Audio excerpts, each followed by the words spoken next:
Okay, we are now being recorded. I'm going to ask everybody to, if you haven't already done so, please sign in the chat room. And I'm going to have you mute your microphones unless you're speaking. And if I start having any problem, I don't know if I'll have any problems with bandwidth or not, but I may ask you to turn cameras off as well. So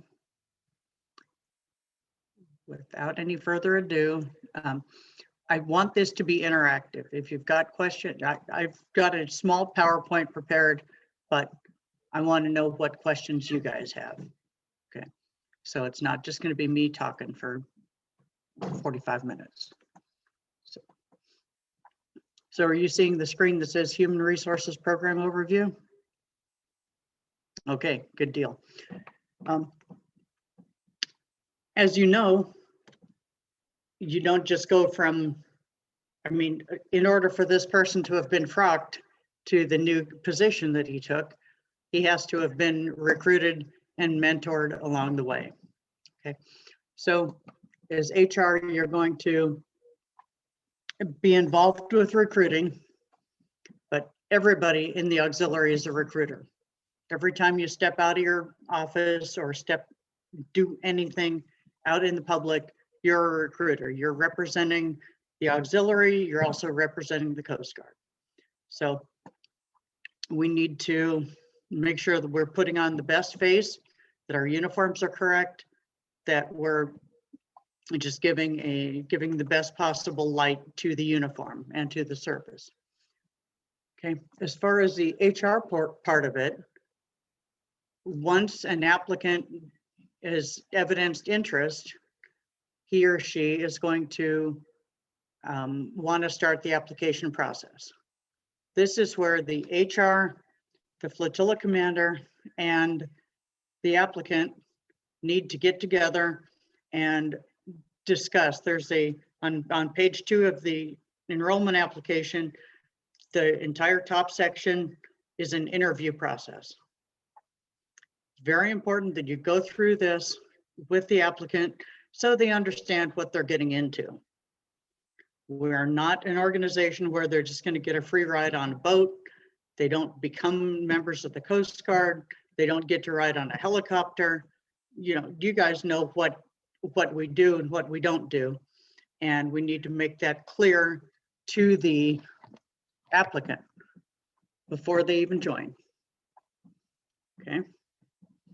And your job doesn't end once a person gets a member number. So now that we are getting to where we can move around the country a little bit, or around the cabin a little bit better, we still are going to continue the application process via remote. Okay, until your entire unit gets cleared through the phase 3 protocols to have in-person meetings. I think the best way to continue with application process is to continue using those COVID protocols. Okay, I will describe those here in a minute.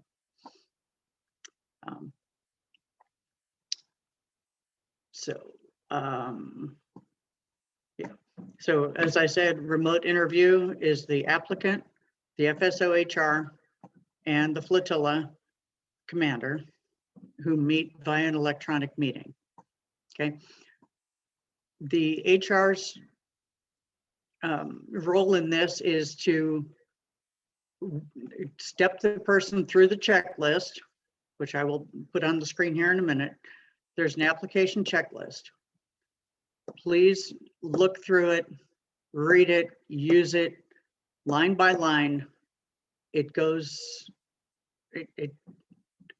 if you follow it correctly, it'll get you a perfect application. Okay. As I said, ensure they know what they're getting into.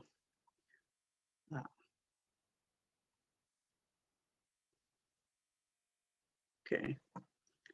In lieu of the physical paper going around the room and being signed by every person, we're still doing this remotely. So we're going to have the FC and the HR send emails to the shared mailbox at the director's office, which is D11 TAC SMB, TAC D11 AUX, TAC South at uscg.mil, to say that you had the interview and you're fine with new applicant joining your flotilla. Okay. The applicant will then mail the application, proof of citizenship, DD-214 if applicable. If they're prior military, we need a copy of the DD-214. I'm sorry, I say we. It's now they in the director's office, but it's habit. So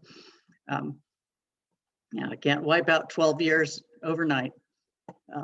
Anyway, so proof of citizenship, application, DD-214, court docs if applicable, and that goes to Director of Auxiliary, 1001 South Seaside Avenue, Building 34, San Pedro, California, 90731.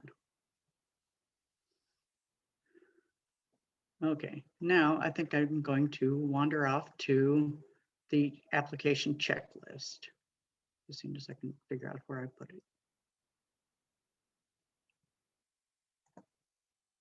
Bear with me 1 second. Does anybody have any questions so far?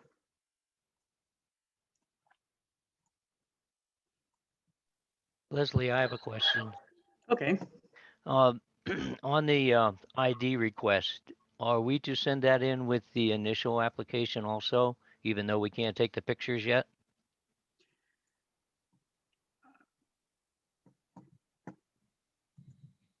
Rick, what do you want?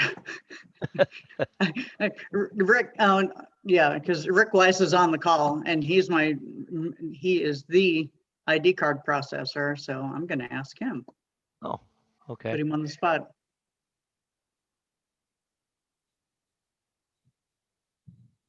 Rick, I see you talking, but I'm not hearing you.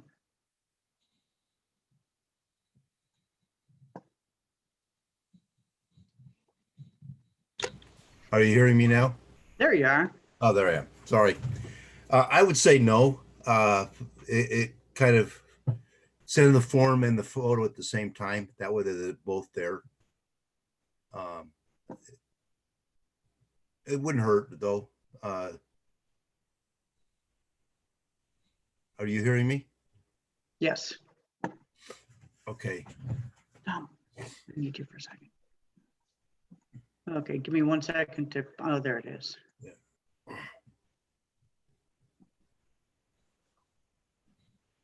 Okay, tell me if you're seeing this now. Okay, give me 1 second while I get the checklist up on the screen.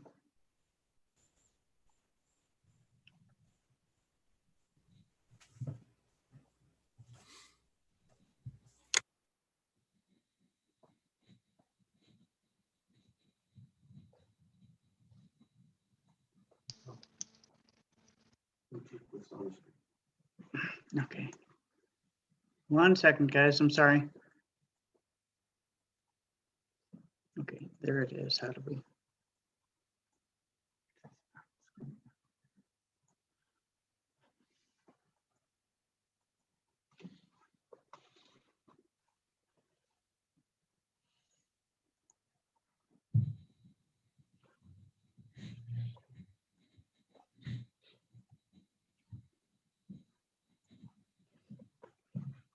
Okay, you see a checklist now? Yep. Okay, great. My technical advisor had to come in and fix it for me. I'm usually just tick and roll and running the chat room for the RM classes. Okay, so this is the checklist. It's dated 5/11 of 18. Really not much has changed other than the fact that we've adapted to the remote version of it for COVID purposes. Hopefully we'll all be back to seeing each other in person soon. So from line 1, is the current form being used? ANSC 7001, version 5 of 15. I know there's a new version in work, but that's been several years now. So until otherwise advertised, this will be the form that needs to be used. Single-sided only. District division and flotilla entered. That's the first thing on the application up in the upper right-hand corner. That's one of the things that's most commonly missed. So make sure you've got that information on there. The Aux Association form. Make sure all personal information is entered. In the event that, okay, let me see. When applicant provides his or her proof of citizenship, whatever it is, whether it's a birth certificate or a passport, the name on the document needs to exactly match the name that they're trying to enter the auxiliary in. So if a woman got married and she sends you a birth certificate and the name doesn't match, you need to have her either send a copy of a marriage license to connect the dots, or then they need to send a passport or something with the current name on it. If we don't have the proof of citizenship and the application in the same name, it's going to get held up until we get that document. Okay, 6-digit occupation code is optional. ID card information entered. As Rick was just talking about, the ID card doesn't come to the member until after their BQ. They've done all their core training, they've done their Bqc2, then they'll get their their ID card. So there's time to do that and to get the picture with them in a uniform shirt. Okay, emergency contact information, very important. Anybody who's heard me ramble in the last few years, the emergency contact information is very important and it needs to be kept up to date. Okay, we've had several instances where we go to put somebody on the memorial marker and we send a condolence letter and it turns out it was 2 ex-wives ago, because the only time that they ever updated their contact information was when they first joined the auxiliary. In some cases, that was 40 years ago. So please, now that we've got Oxdata 2 and it's a lot easier for people to see their own record and see what's there, please encourage them to, and this goes for everybody, not just new applicants, to make sure that their emergency contact information is up to date. Okay, if a re-enrollment is applicant's old member number entered, very important. New member exam completed, Privacy Act statement. Okay, boating safety course, if there's a certificate attached. That's right now, if you can send a boating safety course certificate in with the original application, that makes things go more quickly, but if not, it can always be emailed in. Fingerprint cards, thankfully, are no longer required.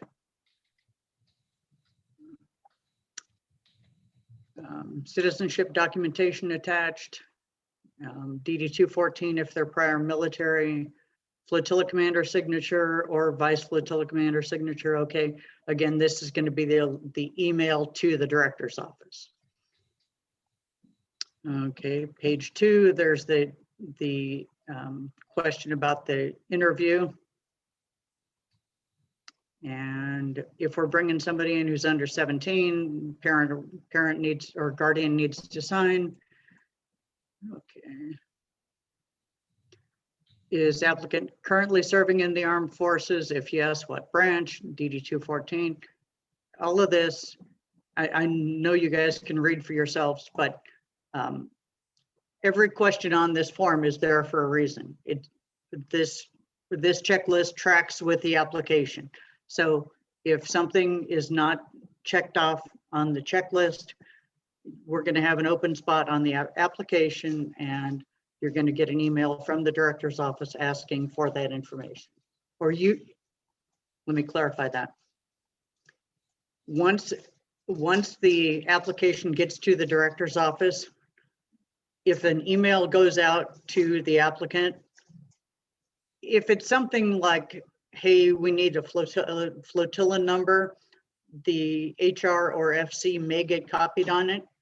But if there's any request or anything about personal information, about court history, unresolved, criminal activity, any of that, nobody other than the director's office and the applicant will be privy to that information.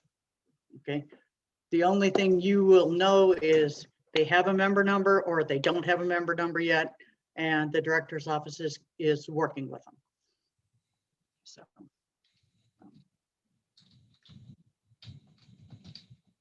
And the applicant has no requirement to share his or her legal or criminal past. Criminal, I guess that's not the right word, but they're under no obligation to share anything with you. They can just put it in. If they have court documents saying that they did something that they think might be an issue, they can just send a letter of explanation with court documents in with the application. Director will be the only one who ever sees it. So, okay. Any prior arrests will come up on a text check or on the Coast Watch check that is run. So as it says here, they should be aware that any prior arrest will surface. They should not disclose any legal details to you, but they will be asked for supporting documents prior to acceptance.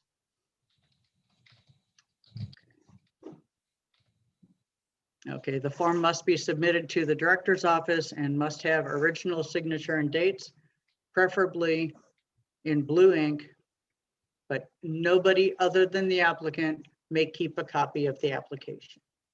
Okay, and applications cannot be emailed to anybody for any reason. It's PII, we can't be spreading that around. Verification of US citizenship, that's going to be a passport or a birth certificate. Again, I mentioned the citizenship document must match name on application exactly, or legal proof of name change must be included. Or papers to connect the dots like a birth certificate. Okay. As far as the prior or current clearance details,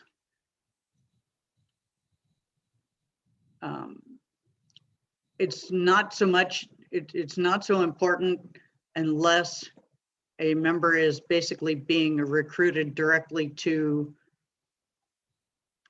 if you brought in Lieutenant so-and-so because he's a pilot and he's joining the auxiliary purely for the air program, then his or her information should be in there. But generally, everybody who comes in the auxiliary is just going to come in and get the OS, which is the operational, just regular operational clearance. And if it turns out that they need a direct operational to be air crew or to be chief of staff, then that paperwork will follow. So in most cases, only pages 1 through 5 of the application need to be submitted.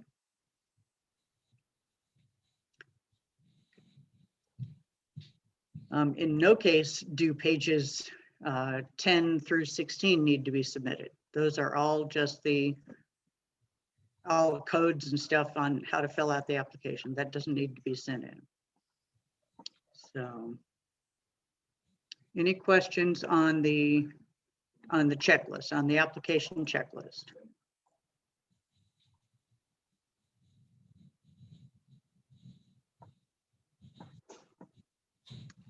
Okay, let me see if I can easily get back to my slideshow then. Leslie, where do we find the application checklist? I can email it to you. Okay, Or- because I've been searching for it and it's no longer on the website that I can find. Okay, For an FC to utilize this. okay. Well, I will make sure it gets up there then. Okay, thank you. I can tell you what drawer it's in the office. Leslie, Uh-huh. it was on the national website as of maybe 2 weeks ago, but it wasn't the updated one. It still required fingerprints and that kind of thing. Oh, okay. Yeah, this is a local one that we made up. So, Mhm. okay. Checklist to our website. Okay, I will make that happen. Thank you for letting me know that. You're very welcome. Okay. Okay, let me see if I can get it switched back over. Give me a second. Where'd it go?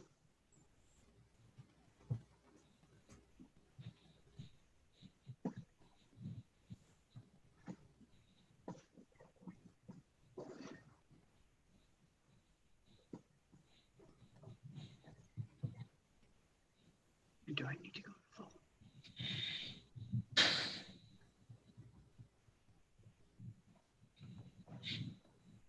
Come on.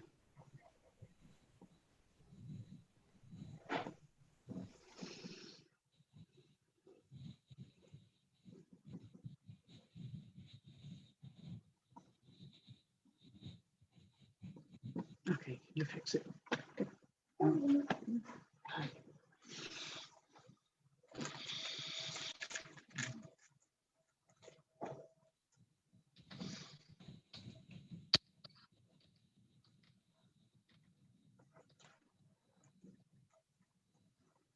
I think you gotta pull it. Okay.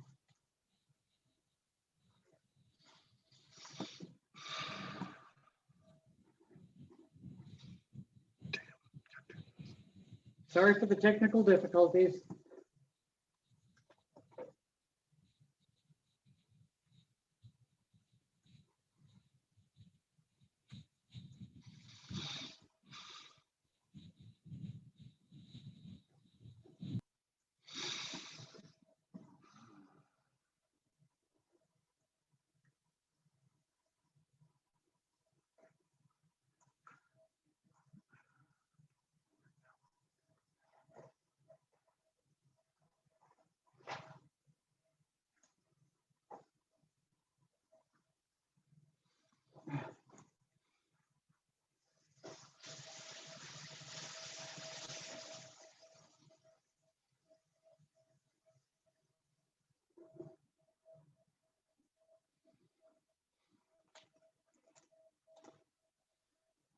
Okay, so while we try and get this figured out, once you get the application sent into the director's office, is your job done as HR? Nope. Once we get the application to the director's office, assuming that all goes well, new applicant will get a member number. They will get an email from the national, from Oxdata 2 saying, here's their access to Oxdata 2, which will basically mean nothing to them. It's confusing to half of us. They will receive an email or a letter that's sent via email, welcoming them to the auxiliary. They will get a copy of the new member handbook. They will get some information about uniforms, but they do not in any way, shape, or form have all they need to go forth and become a successful auxiliarist. They still need mentoring. We need the HR to work with the flotilla commander, with the member training, to walk new members through core training, through Bqc2, information about what uniforms they should have. Talk to them about what their interests are. HR presentation.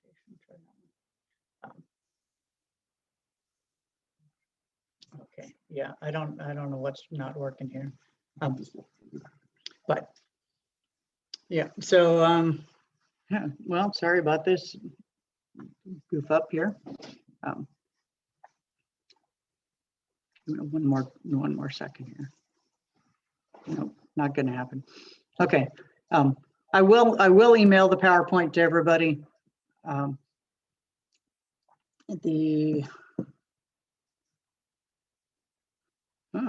Rick Weiss just told me there's a new Form 7001 as of 4/21. Well, okay, that'll be interesting to see. Okay. Anyway, back to where I was rambling about the about mentoring. Okay. Please work with your flotilla commander, your member training, and your new member. Find out what it is they need or they want, where their confusion lies. Just don't just be done with them once you get them in. There are way too many times in the years that I was working in the office that I'd see all these new people get enrolled during the year, and then by September, October, we're disenrolling a half of the new members that we just brought in. Okay, once we get them in and get them engaged in a program, they're far more likely to stay. Get them in, get them through their basic training, get them out to do VEs or get them in boat crew. They will stay and they will enjoy it and appreciate the program. If we don't train them, they don't stay. So I think I don't know. What questions do you guys have? Leslie, Bill Malloy here. Hi. This isn't really so much a question as it is just an FYI. When I work with new member applicants and new members, sometimes it's quite a bit of time between one and the next one, and keeping abreast of everything they need to do has oftentimes led to me reinventing the wheel each time. So over the last couple of years, I've prepared a binder that I give to not only the prospective new applicants, but also for anyone who's involved in the at the flotilla level in the application and mentoring process. And it has 8 tabs to it. Only 3 of the tabs are items that I've created myself. And the first tab is a flotilla level membership application checklist in addition to the District 11 auxiliary member application checklist, which really goes through in greater detail what people need to do, new member applicants need to do in terms of the application. It also gives them a heads up about the core training requirements in addition to a boater safety course, providing evidence of CPR, first aid, AED certificate, if it's available, if they have it, and indicating that it's not required. And then a little information about first uniform requirements. The next item that is something I've prepared that goes in the binder is a document of websites for prospective and new members and auxiliary core training requirements. The first section has hyperlinks to the electronic versions of the application binder tabs, including things like the new member course, enrollment application, new member handbook, frequently asked questions of auxiliaries and AP status. Then a section on auxiliary core training requirements and where to, an explanation of what those courses are and how to find them on the internet.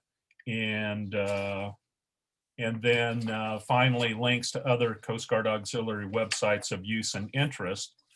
And finally, the other document that is something I've prepared that goes in the binder is a document about first uniform requirements that indicates where they can be acquired and if purchasing new, what their approximate costs are.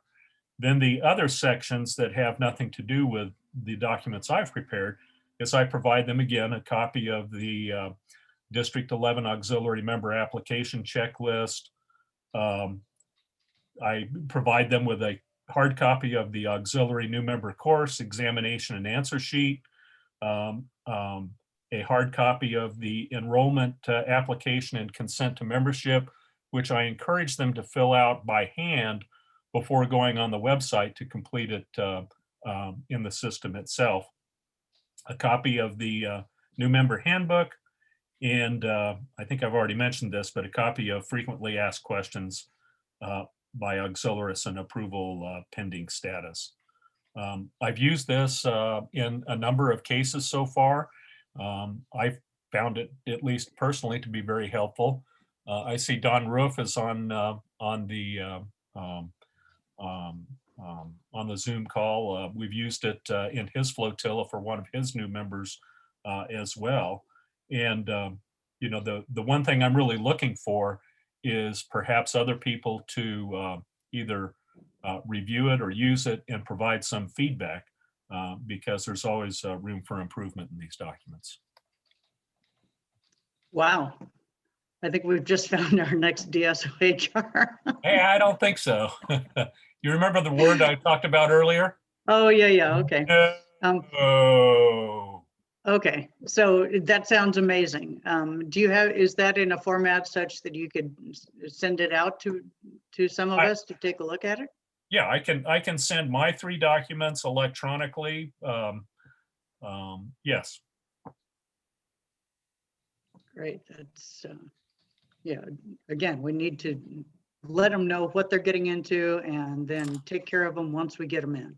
And I can say this also, I've probably provided over the last year 8 to 10 of these. And I think this is a good thing. It's really led to some people not submitting an application for membership because particularly when we have public affairs events like at the Kern County Fair, a lot of people there express interest in joining the auxiliary, but until they find out that there are uniform requirements and requirements to take like the core training requirements, oftentimes that discourages them from going ahead and submitting an application, which is not a bad thing. If they don't want to go through the core training and they don't want to purchase uniforms, then they probably just want to get involved to have a card and say, I'm an auxiliary member, and they're not really that interested in being involved. True. So, did somebody else want to say something? Leslie, this is Don. Don? Mhm. I just wanted to give Bill kudos. It was a tremendous help for myself and for our HR FSO. So Bill, great job. Thank you. Good. Leslie, this is Tom Park. Hi. Hey, while this was going on, I've been perusing the internet and I found the new member application checklist. It is on the wow.US Coast Guard Auxiliary.info website. Okay. It's All the right. it's the May 17 rather than the May 18 tag on the bottom. I don't know what differences Okay. there would be, but it's there. All right. Well, I will again make sure that the current one, now that I've learned that there's a new application out, I mean, we'll have to rework the whole thing probably, but we will we'll get on it. So thank you for researching that and finding it. And then once we get a new up-to-date current checklist, we will get it on our district website. I can't believe my PowerPoint went away, but one of the last slides was resources, okay? Resources. As much as we love everybody and we've got people that have been in the auxiliary, we have somebody in our district's been in over 55 years, okay? We still need to make sure that, as Bill referred to, we need to make sure that we are using the most current documents, the most current information. Go to the national website, cgox.org, to the Human Resources Directorate. There's all sorts of good information there. We need to make sure we're using the most current, accurate information rather than saying, well, you know, when I joined 23 years ago, this is the way we did it. As far as the Bqc2 courses, they are required for anybody who joined the auxiliary, joined or rejoined the auxiliary after February of 2018. Okay, so if you get out for one day and you try to come back in, you're going to have to take the Bqc2 courses. Okay, they are very helpful. They are sort of an overview of the auxiliary manual. It's good general knowledge for everybody. It also, if you take the Bqc2 courses, it eliminates the need for you to take the, I believe it was APC, to become eligible to hold elected office. So I encourage everybody on this call to go ahead and do the Bqc2 courses if you haven't already done it. That way, when your new member wants assistance or guidance or whatever, you already have seen it and you know what they're talking about. So, anybody have any other questions, comments? Leslie, Yes. I'm new at this. I've seen references to an applicant management system, and there appear to be some courses in Aux LMS that you could take, but you needed to have some sort of enrollment key. And I was just curious, is that going to be part and parcel of the way we process in the future? Or is it just really for us to track how progress is making? I don't quite understand how this applicant management system fits in. Mm-hmm. Norm Bundick, do you have Yes. any idea? Do you have any idea what Mr. Waldron is talking about? Because Yeah, that's the completely off guard. yeah, that's the AIMS program, AAMS, and it's Oh, the okay. Auxiliary Application Management System. And unfortunately, when we lost the ability to get into, well, let's put it this way, we were hacked over a year ago. And part of the problem is it came in through the AIMS system. So that program is still not, they haven't figured out how to secure it yet. But the idea of it is, you know, when you see the thing on the national website where it says, join the auxiliary, you know, and what happens is you put your name in there and it gets sent out to the field. Well, what happens is it goes into the AIMS system and the HR people are supposed to be able to go into that, and they should be checking daily if it was working.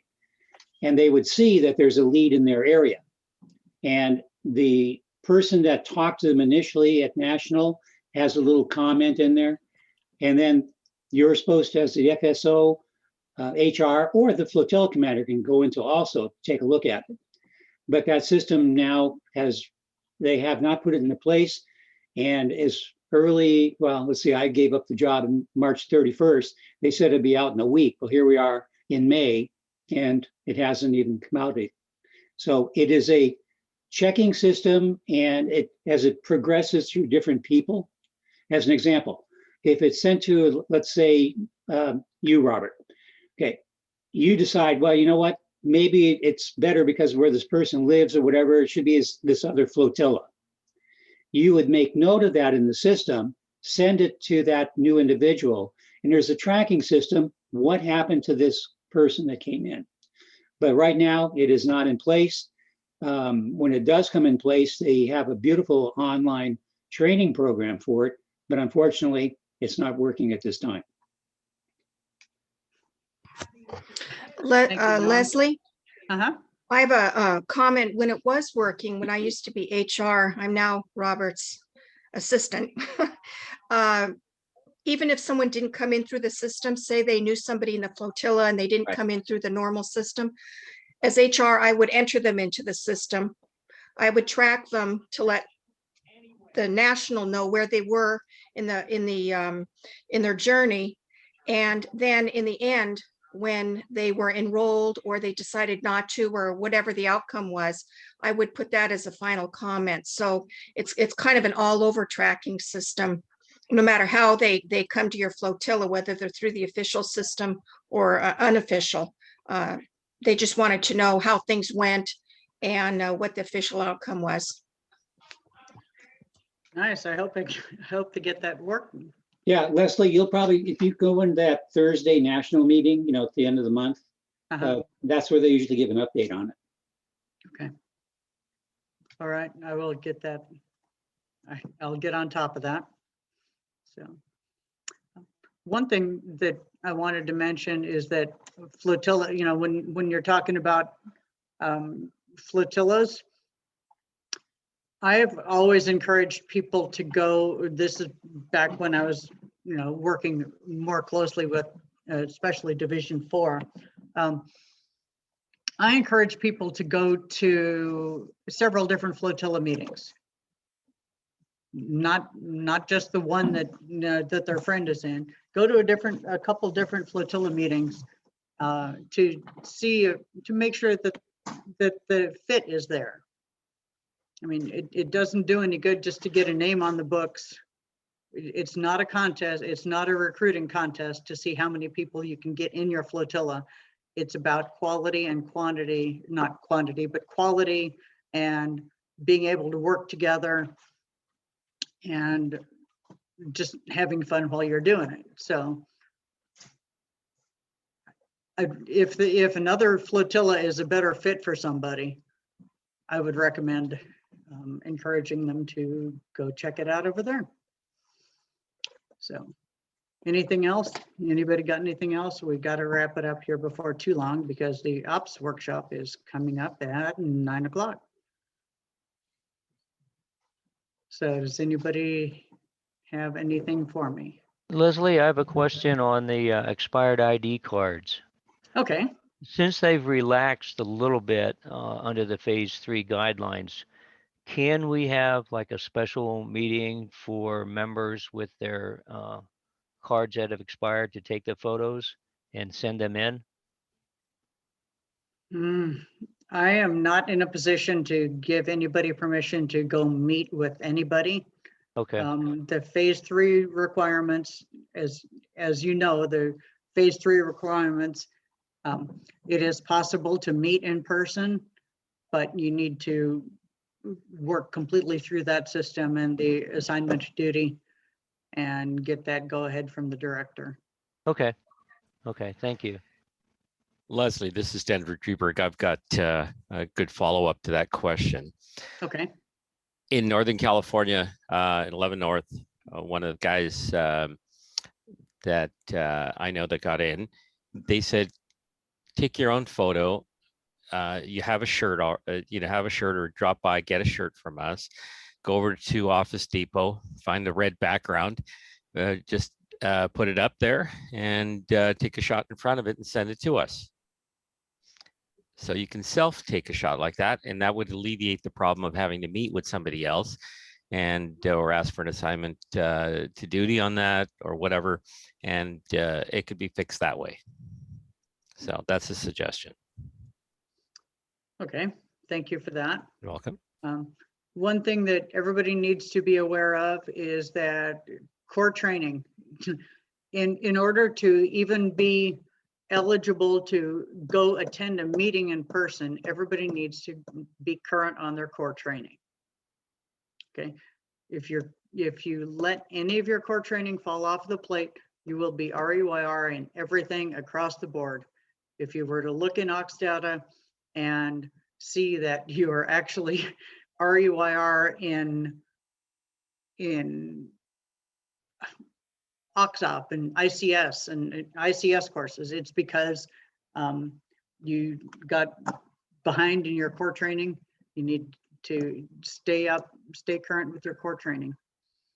And now there's, it's very easy to see what's going on. Mr. Babcock. Yes, in regards to the core training, if you do go REYR by 1 day, to relieve that, do you just do the core training, or do you have to retake all your competencies and everything? Okay, if you go REYR in core training, all you have to do is redo that core training and let your IS know that you took it. And it could take a week or two before it gets registered. If you do it online with National, it could take up to 2 weeks before it actually hits the system. But then your IS, probably a DSO or DSO-IS is going to have to go in and physically flip the switches to take you out of REYR. It's not something that happens automatically as soon as you take the test. So, but as far as all the other competencies for, boat crew and everything else, all the other competencies will be on hold until we get the core training course switched back on, and then we have to go in and manually switch everything else back on. So if you can avoid going REYR, that's the best bet. and that's 15 months, 5 years and 50. Well, not exactly 5 years, a few months after your due date, right? When you go REYR. Okay, so what's supposed to have happened is on January 1st of whatever given year, if you have not met if your core training is not current, you should go REYR as of January 1st. We're still working through bugs in the system with Oxdata 2. So just up until a couple of weeks ago, we have been manually going in and switching people to REYR who had core training that they took in 2015 that expired in 2020. So most of our flotilla was done in 2016. So that means that pretty much everything's REYR. Not yet. So core training goes, the only things that'll shut off in the middle of the year is if you're a coxswain and your nav rules goes out of specs at the 5 years in 1 day, then you're going to drop off right in the middle of the year. If you're in a competency that requires risk management, the risk management is good for 15 months. So 15 months in 1 day, you would go REYR in that. Everything else, you could have come in on January 2nd of 2016, and you have until the end of 2021 for your 5 years for your core training. Copy that. Thank The you. core training is annual. Okay, thank you. Okay. Yeah, Leslie, question. Maybe this is for Richard, actually. On the forms warehouse on National, it shows the new, well, what shows up there is in parentheses 4-21. Is that the new form? That's what, Yes.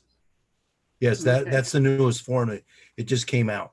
Okay, so going backwards, so 4 is better than 5? Correct. Okay, Okay, good. So it's on the National Forums website right now.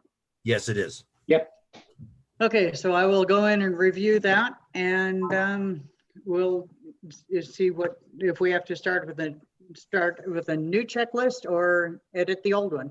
So I will get that information out as it develops.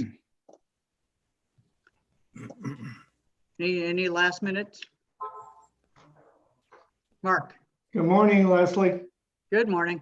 I've got a question concerning the core courses. Again, you mentioned that if they have become REYR, are you saying they should not participate in a meeting if we are given authorization to come back together? If you read the details on the phase 3, you cannot get assignment to duty, even to go to a meeting if you are REYR in core training. Okay, so all those So- people need to be attending by Zoom. Right. They need to be attending by Zoom and or encouraged to get their core training done so that they can not only attend meetings, but go out and do VEs and training and boat crew and All get the them, good stuff. involved. Right. Now it's time to get everybody back out of their, off of the sofa and moving around again. I agree. Thank you. All right. Thank you all.